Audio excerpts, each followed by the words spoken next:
বাড়ি ঢুকতেই চমকে উঠলাম। দেখলাম বাড়ির বারান্দায় একটা খাটিয়াতে আমার ভাই ছোটু চিত হয়ে শুয়ে আছে, ওর সারা পায়ে ব্যান্ডেজ। এ কি হয়েছে তোর? আর বলিস না দাদা, বাজারে কয়েকটা আনাজ কিনতে বেরিয়েছিলাম, কোত্থেকে একটা পিল্লাই গাড়ি এসে সাইকেলের পিছনে দিল ধাক্কা। আমি ছিটকে রাস্তার ধারে গিয়ে পড়লাম। আরেকটা গাড়ি আমায় প্রায় মেরেই দিচ্ছিল। আশপাশে কিছু লোকের জন্য কোনো রকমে বেঁচে ফিরেছি। বলিস কি? এ তো দেখছি তোর উপর দিয়ে অনেক বড় ফাড়া গেছে। তুদাল, তুই এসছিস বাবা? দেখ দেখ ছোটুর কি অবস্থা। চিন্তা করো না, আমার মনে হয় কদিন গেলেও ঠিক হয়ে যাবে। আমি আজই এখানে আসার কথা ভাবছিলাম, তারপর দুম করে তোমাদের এই ফোন। দাদা, তোর হাতে ওটা কি রে? এটা আর বলিস না, এই বাক্সটা আমরা এই ডেকোরেশনের কাজ করি না বিয়ে বাড়ি, সেখান থেকে ভুল করে চলে এসছে, ফেরত দিতে হবে। দামি জিনিস, তাই এখানে নিয়ে এলাম। ওখানে ভাড়ার বাড়িতে চুরি হয়ে যেতে পারে। না তুই এখন রেস্ট নে, কথা বলিস না। জিনিসপত্র আর বাক্সটাকে যত্ন করে আমাদের গুদামে ঢুকিয়ে রাখলাম। দুটো দিন নির্ঝঞ্ঝাট কাটলো। দিন কয়েক পর এক সন্ধ্যায় দোতলার বারান্দায় দাঁড়িয়েছিলাম। বাবা মা গিয়েছিল এক আত্মীয়ের বাড়ি। হঠাৎ একটা পোড়া গন্ধ আবার সবকিছু এলোমেলো করে দিল। যেন একটা পোড়া গন্ধ, না গন্ধটা যেন ওদিক থেকে আসছে। বিস্ফারিত চোখে দেখলাম আমাদের বাড়ির ঠিক পিছনের কোন একটা ঘর থেকে গল গল করে ধোঁয়া বেরোচ্ছে। আমি তৎক্ষণাৎ সিঁড়ি দিয়ে নিচে নেমে দেখলাম আমাদের গুদামে আগুন ধরে গেছে। বাঁচাও বাঁচাও, মরে গেলাম। ছোটু, তুই ওখানে কি করছিস? শিগগির বেরো। বেরোতে পারছি না দাদা, এখানে চারপাশে আগুন যে। আমার মাথা কাজ করলো না। সামনে যা পেলাম তা দিয়ে আগুন নেভানোর চেষ্টা করলাম, কিন্তু সব চেষ্টাই ব্যর্থ হলো বারবার। ধীরে ধীরে আগুন বাড়তে লাগলো, দাউ দাউ করে। চারদিক ধোঁয়ায় ভরে গেল। বাড়িতে কেউ নেই, আর আমাদের আশপাশে সেরকম কেউ থাকে না যে এক্ষুনি ছুটে আসবে। কি হয়েছে? এখানে তো ধোঁয়া কিসের? শুবে তুই এসছিস? দেখ দেখ কি কাণ্ড। দাঁড়াও দাদা, আমি জল নিয়ে আসছি। হ্যাঁ তাড়াতাড়ি আয়। ওদিক দিয়ে না, আমায় দে। কিছুদিন আগে একটা এত বড় বিপদ ঘটালি, আমাদের না জানালে তোমার শান্তি হচ্ছে না? আহ বাবা, ছাড়ো না। ও হয়তো না বুঝে ও ঘরে ঢুকে পড়েছিল। কিন্তু ছোটু, কিভাবে আগুনটা ধরে গেল বলতো? তুই কি কিছু করেছিলি? বিশ্বাস করো দাদা, আমি ওখানে এমন কিছু করিনি যে আগুন ধরে যাবে। তাহলে? আমি তো শুধু কৌতূহল বসে ওই বাক্সটা খুলতে গিয়েছিলাম, ব্যাস, আর কিছু না। ফের মিথ্যে কথা বলছিস? মার না দিলে সোজা হবে না। বল দেশলাই নিয়ে কি কুকর্ম করছিলি? না বাবা, ও হয়তো ঠিকই বলছে। একটা কথা তোমাদেরকে বলা হয়নি। আমি সেদিন ওই বাক্সটা খোলার চেষ্টা করতেই ছোটুর দুর্ঘটনার খবরটা এসেছিল। ও বাক্সের মধ্যে হতে পারে কোনো অশুভ রহস্য লুকিয়ে আছে। দুধেরা, আমার কি মনে হয় জানো তো, এই বাক্সটা এইখানে রাখা ঠিক হবে না। কিন্তু এত রাতে এই বাক্স নিয়ে যাবো কোথায়?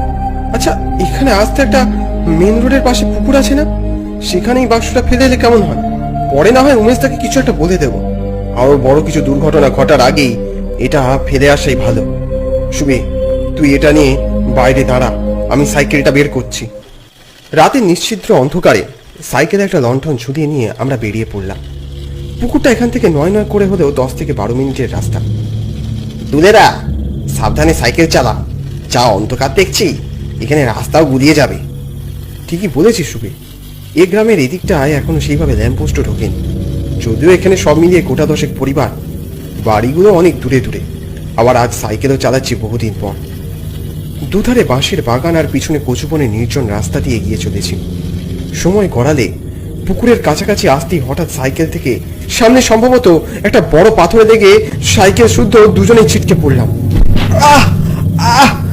দাদা, কোথায় পড়লাম বলো তো? এরপর যখন খেয়াল হলো তখন দেখলাম বাক্সটা ছিটকে রাস্তার এক সাইডে পড়ে আছে। সব বলে শুবে, ওদিকে তাকিয়ে দেখ, কি অনর্থ ঘটেছে। বাক্সটা খুলে কি সব বেরিয়ে এসছে। তারপর চোখের পলকে সবকিছু যেন নিমেষে বদলে যেতে লাগলো। আমরা যা ভেবেছিলাম তার থেকেও ভয়ঙ্কর কিছু মনে হলো আমাদের সাথে ঘটতে চলেছে। আমাদের চারপাশে উত্তম হাওয়ার বেগ শুরু হলো। মনে হলো একটা হাওয়ার বলয় আমাদের চারপাশ ঘিরে ধরেছে। তুলেদা, এ কি হচ্ছে বলো তো আমাদের সাথে? শুভে, তুই চিন্তা করিস না, আমি আছি এখানে। ওই দেখো, বাঁশের পিছনে কারা যেন আমাদের দিকে তাকিয়ে আছে। সত্যি, ওই চোখগুলোর দিকে তাকালে গায়ে লোম খাড়া হয়ে যায়। ওরা কারা? অজানা আতঙ্কে শিউরে উঠলাম।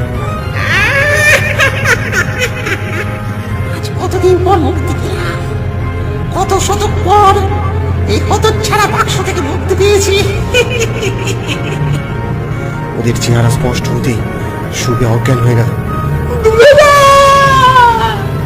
শুভে শুভে সে কোন কালে এক অঘরী সাধু আমাদের এই বাক্সে বন্দি করেছিল। কবে থেকে পিপাসা পেয়েছে রে, কবে থেকে পিপাসা পেয়েছে। কিসের পিপাসা? রক্তের, রক্তের পিপাসা। সে তো আমাদেরও রক্তের পিপাসা পেয়েছে রে। সামনে জীবন্ত দুটো মানুষ, তাতে চিন্তা কি? এসব শুনে বাঁচার শেষ আশাটুকু রইল না। ওরা ক্রমশ এগিয়ে এলো আমার দিকে। আমি ভয়ে চিৎকার করে উঠলাম, বাঁচাও বাঁচাও, কে আছো বাঁচাও। কেউ উত্তর করলো না। আর বড় জোর এক পা দুটুকতে ওরা অকস্মাৎ অকস্মাৎ ঝোপঝাড়ের মধ্যে থেকে আগুন জ্বলে উঠলো। ধাও ধাও করে আগুন, চোখের সামনে জ্বলে উঠলো রক্তাভ আলো। আর সেই পিশাচগুলো চমকে উঠলো হঠাৎ। আমার আগুন কেন, আগুন কেন? ওরে ওরে, আগুনে আমাদের আমাদের বাঁচতে দেবে না, আমাদের মেরে ফেলবে আগুন। এখান থেকে চম্পট দে, নইলে আগুন আমাদের ধ্বংস করে দেবে। মুহূর্তের মধ্যে প্রেতগুলো যেন ভ্যানিশ হয়ে গেল। চারদিকে আগুনের লেলিহান শিখা যেন বেড়েই উঠলো ক্রমে। আমি আর সেখানে এক মুহূর্ত সময় নষ্ট করলাম না। জ্ঞানহীন শুভেকে নিয়ে কোন রকমের সোজা বাড়ির দিকে রওনা হলাম। সকালে শুভের জ্ঞান ফিরলেও বলল, দুলেরা, তাহলে আমরা বাঁচলাম কিভাবে বলো তো? মনে হয় সেই লণ্ঠনের আগুন কোনোভাবে সেই ছোপে লেগে গিয়েছিল, আর ওরা ওই আগুনের ভয়েই চম্পট দিয়েছিল। বুঝেছি, তাহলে এতক্ষণে ওই বাক্স আগুনে পুড়ে ছারখার হয়ে গেছে। তা হতেই পারে। তবে এটুকু বলতে পারি, এ বাক্স যার, সে কোনো দিনও আমাদের কাছ থেকে চাইতে আসবে না।